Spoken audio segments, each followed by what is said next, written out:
Doctor बनने के लिए बहुत ज़्यादा कोई एक्स्ट्राऑर्डिनरी दिमाग की ज़रूरत नहीं है। हमने अपने 10 साल के करियर में लगभग 9-10 साल हो गया, ऐसे-ऐसे बच्चों को डॉक्टर बनते हुए देखा है ना, मतलब एकदम गधा, एकदम चूमू। भाई एक ही सवाल 5 बार पूछता है। अपनी गलती को एक्सेप्ट करो, वो बहुत ज़रूरी है। और चिपकाओ दीवार पे और सोचो कि अब ये गलती नहीं कर दिखता है। बहुत पहले शायद जब मैंने क्रैश कोर्स पढ़ाया था तभी एक वीडियो में बताया था।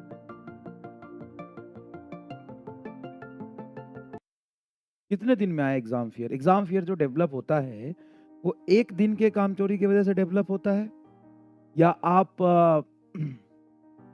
1 दिन में 4 दिन का बैकलॉग क्रिएट कर सकते हो। और आज 1 दिन में हमने 4 दिन का लेक्चर नहीं देखा।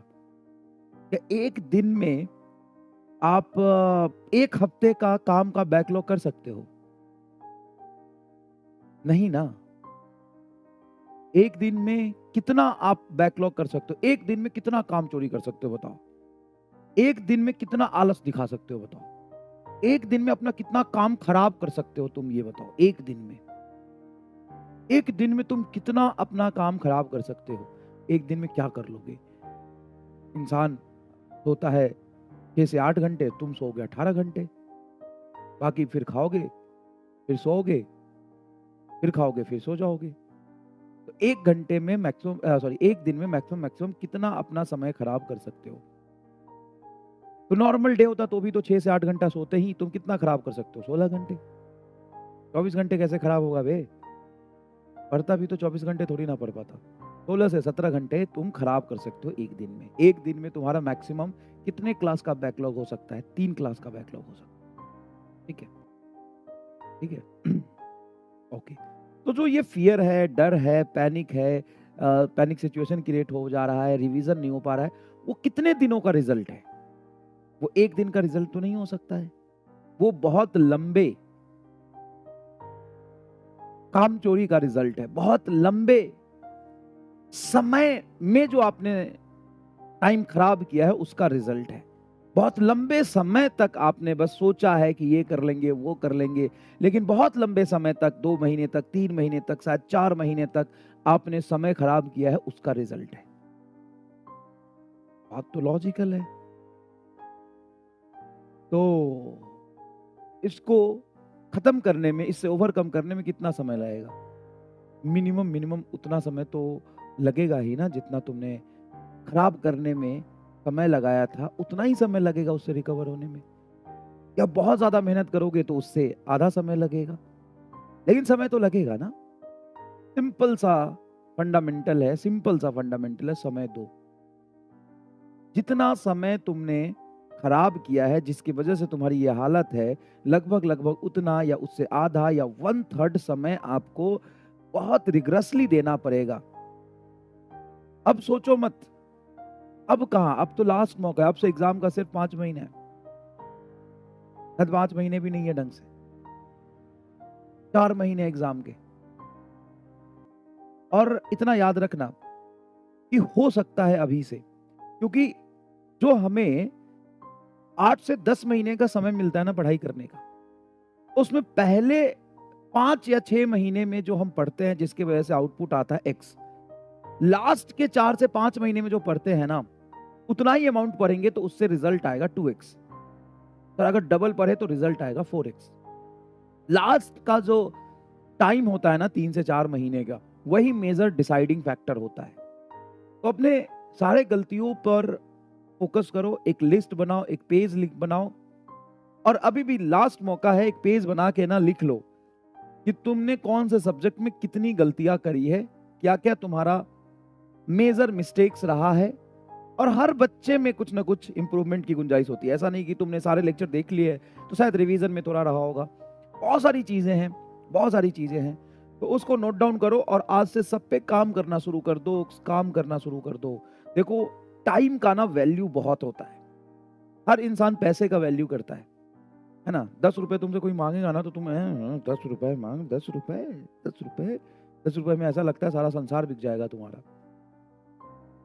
लेकिन अगर तुमसे बोले कि चलो ना यार एक दिन घूम के आते हैं, क्या ही फर्क पड़ेगा, तो तुम एक दिन अपना खराब कर दोगे। लेकिन समझने की कोशिश करो, एक दिन में तुम अपना एक सब्जेक्ट तैयार कर सकते थे। शायद एक दिन में पढ़ते तो नीट में एक सवाल आ सकता था और 4 नंबर से पता नहीं रैंक कहाँ से कहाँ चला जाता है। 4 नंबर से रैंक पता नहीं कहाँ से कहाँ चला जाता है। तो देखो दिसंबर एंड होने वाला है, ठंड का मौसम है, लेकिन अपने समय की कीमत को पहचानो। टाइम बहुत प्रीशियस होता है। शायद ये बोलना बहुत आसान है, लेकिन प्रैक्टिकली फॉलो करना बहुत मुश्किल है। मैं ये सारी बातें बोल के जाके अभी लेक्चर के बाद सो जाऊँगा।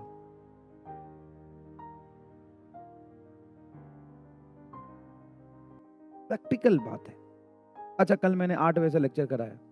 तुम ईमानदारी से बताओ कि दिन के शेड्यूल में थोड़ा तुमको फ़ायदा हुआ कि नहीं हुआ? 8 बजे से लेक्चर कराया, 10:30 में लेक्चर खत्म कर दिया, तो तुम्हें सफिशिएंट टाइम मिल पाया होगा फिज़िक्स के हैंगओवर से उभरने का।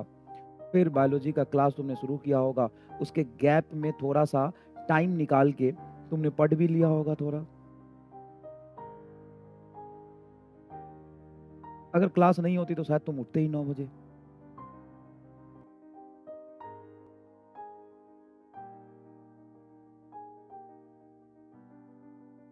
फ़र्क पड़ता है ना?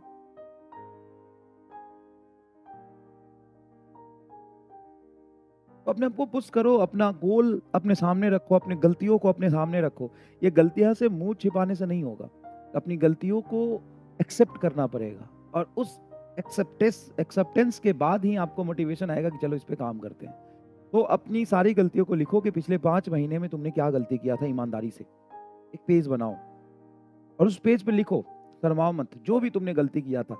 हो सकता है तुम्हारा कोई प्यार-मोहब्बत वाला चक्कर रहा हो सकता है घर वालों से क्लैशेज़ रहे हों जिसकी वजह से कई बार लड़ाई हुआ हो सकता है तुम बहुत ज़्यादा कामचोरी दिखाए होगे, बहुत ज़्यादा आलस दिखाए होगे, है ना? बहुत ज़्यादा लेज़ी हो गए होगे, हो सकता है टाइम मैनेज नहीं कर पाए हो, जो भी तुम्हारी गलती उसको लिखो और दीवार पे चिपका दो। शर्माओ मत किसी से, उसको एक्सेप्ट करो और कोशिश करो कि वो गलती दोबारा तुमसे ना हो। कोशिश करो कि वो गलती दोबारा तुमसे ना हो और याद रखना कि जितनी भी मेहनत तुमने लास्ट के 5 महीने में किया है, समय आ गया है। ये बच्चा समझ नहीं पाता है, लेकिन मैं अपने एक्सपीरियंस से बता रहा हूँ। ध्यान से सुनना। जो भी बच्चा और तुम में से आधा जनता तो किसी के प्यार मोहब्बत में नहीं, एक तरफ़ा प्यार के चक्कर में बर्बाद है। हाँ, बस उसके बारे में सोचते हैं। कौन? बस उसको उसकी उसको उसको बस उसको बस। इससे ज़्यादा कुछ नहीं तुम्हारे जीवन में। अब फिज़िक्स, केमिस्ट्री, बायोलॉजी के बारे में सोच ले और सुनो ध्यान से। तुम्हें मैं बता दूँ कि पिछले 4-5 महीने में सारे सिंसियर बच्चे, सारे जो अभी तक आज क्लास ले रहे हैं, मैं उम्मीद कर सकता हूँ कि तुम में से किसी का भी बैकलॉग नहीं होगा या हार्डली होगा तो 1 आध 2 लेक्चर या 1 चैप्टर का मैक्सिमम होगा। तुम में से ज़्यादातर बच्चे बहुत सिंसियरली पढ़ाई कर रहे होगे, तो सुनो, तुम सब के लिए है। जो बहुत अच्छे से, बहुत सिंसियरली पढ़ाई कर रहे हैं, उन सब के लिए है। क्या अभी तक आपने अगर एक्स अमाउंट ऑफ मेहनत किया है जिससे आप में वाई इंप्रूवमेंट हुआ है, आधा समय बीत चुका है। अब अगले लगभग आधा समय मान लो, लगभग आप 50% समय मान लो, 40% ही है, मान लो 40-50%। उस आधे समय में अगर तुम मेहनत को किसी तरीके से 1.5x कर दो। देखो प्रैक्टिकल बात करते हैं, 2x तो नहीं कर सकते हो क्योंकि ऑलरेडी बहुत मेहनत से पढ़ते हुए आ रहे हो। किसी तरीके से 1.5x कर दो, 1.5 गुना कर दो, रिजल्ट तुम्हें 4y मिलेगा। क्योंकि स्टार्टिंग में इम्प्रूवमेंट नज़र नहीं आता है। स्टार्टिंग में तो फाउंडेशन का काम होता है, स्टार्टिंग में तो आप कंसेप्ट बिल्डअप करते हो, स्टार्टिंग में आप 1 महीने पढ़ लो बहुत मेहनत से, तभी भी आपको रिजल्ट में खास डिफरेंस नहीं दिखेगा, इम्प्रूवमेंट नहीं दिखेगा। लेकिन जैसे-जैसे धीरे-धीरे आप लगातार मेहनत करते रहते हो ना, तो लंबे समय के बाद स्मॉल एफर्ट्स डालने के बाद भी रिजल्ट कई गुना ज़्यादा दिखता है। अब तुम्हें लगता है कि हमने इतना ही मेहनत किया लेकिन रिजल्ट ज़्यादा दिख रहा है, नहीं, वो सारा काउंट होके बाद में रिजल्ट दिखता है। बहुत पहले शायद जब मैंने क्रैश कोर्स पढ़ाया था तभी एक वीडियो में बताया था कि देखो ये जो सब नंबर है तुम्हारे मार्क्स है, मार्क्स और ये जो टाइम है, उसका ग्राफ बड़ा ही खूबसूरत सा बनता है कुछ इस तरीके का। और याद करो फिजिक्स में ऐसा ग्राफ कहाँ बनता है? फिजिक्स में ऐसा ग्राफ कहाँ बनता है? फिजिक्स में भी एक फिजिकल क्वांटिटी है, एक पर्टिकुलर चैप्टर में है, जहाँ पे एकदम ही ऐसा ही सेम टू सेम ग्राफ बनता है। याद करो, जब यहाँ पे करंट वर्सेस वोल्टेज का ग्राफ बनाते हैं, पीएन जंक्शन डायोड के फॉरवर्ड बाइस में। तो यहाँ पे आता है एक नी वोल्टेज, याद है? यहाँ पे आता है एक नी वोल्टेज, थोड़ा बहुत तो याद होगा रे। और वो नी वोल्टेज पे अचानक से बैरियर टूटता है और करंट एकदम मैक्सिमाइज हो जाता है, वर्टिकल करंट मैक्सिमम हो जाता है।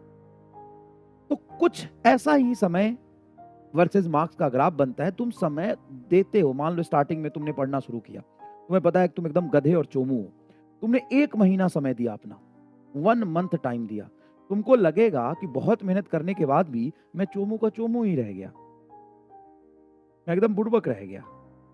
फिर अगले 1 महीने और पढ़ोगे, जब 2 मंथ का टाइम होगा, तुम्हें लगेगा थोड़ा बहुत इंप्रूवमेंट है। 50% जनता यहीं छोड़ देती है। 3 महीने के बाद तुम्हें लगेगा कि थोड़ा और इंप्रूवमेंट हुआ है, थोड़ा सा, ये तो मेरे से नहीं हो पाएगा। 3 महीने बाद जो आपको लगता है ना कि आपसे नहीं हो सकता, ये इम्पॉसिबल है, आप अपने कैपेबिलिटी पे डाउट करते हैं, वो इसी वजह से करते हैं। क्यों? इतने लंबे समय मेहनत के बाद भी आपको इंप्रूवमेंट नहीं दिखता। लेकिन आप ही जब 4 महीने बाद देखेंगे तो थोड़ा सा आपको सिग्निफिकेंट इंप्रूवमेंट दिखेगा, और अचानक से 5वें महीने बाद आपको भरोसा नहीं होगा कि तू ही है, तेरे ही इतने नंबर आ रहे हैं क्या। लेकिन बदकिस्मती से इसके बारे में लोगों को नहीं पता, और चौथे महीने, तीसरे महीने, 5वें महीने में जाके उससे पहले ही 99% जनता दम तोड़ देती है। डॉक्टर बनने के लिए कोई स्पेशल माइंड की जरूरत नहीं पड़ता है। डॉक्टर बनने के लिए बहुत ज्यादा कोई एक्स्ट्राऑर्डिनरी दिमाग की जरूरत नहीं है। हमने अपने 10 साल के कैरियर में लगभग 9-10 साल हो गया, ऐसे ऐसे बच्चों को डॉक्टर बनते हुए देखा है ना, मतलब एकदम गधा, एकदम चूमू भाई, एक ही सवाल 5 बार पूछता है। हम उससे पूछते हैं कि अरे तू कुछ और नहीं करेगा क्या जीवन में, तू देख लेना। सारा टीचर उससे परेशान, ऑफलाइन में पढ़ाते थे, हर टीचर उससे दूर भागता था। जैसे ही वो आया डाउट रूम में या स्टाफ रूम में, सारा टीचर कोई टिफिन खोल के खाना शुरू कर देता था जबरदस्ती।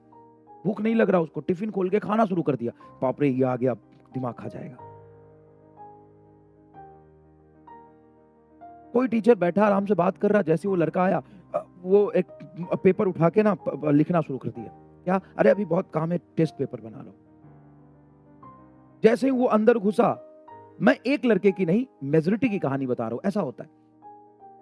उसको हम कहते हैं, राजस्थान में था मैं, कोटा में, तो उसको कहते हैं जागरूक घामर। जागरूक मतलब बहुत जागरूक है, उसको पढ़ना है, बहुत एक्साइटिंग है, मतलब इंथुसियास्टिक है, लेकिन वो है घामर। ऐसे एक बच्चे का कैटेगरी होता है जिसको कहते हैं जागरूक घामर। जैसे वो स्टाफ रूम में आया, टीचर वहां से भागने लग गए। क्या हुआ सर, बता दो। अरे क्लास है अभी। सर अभी तो ब्रेक चल रहा है। नहीं नहीं, आज क्लास जल्दी रखा है। और आज वो मेडिकल कॉलेज में है, जोधपुर मेडिकल कॉलेज में।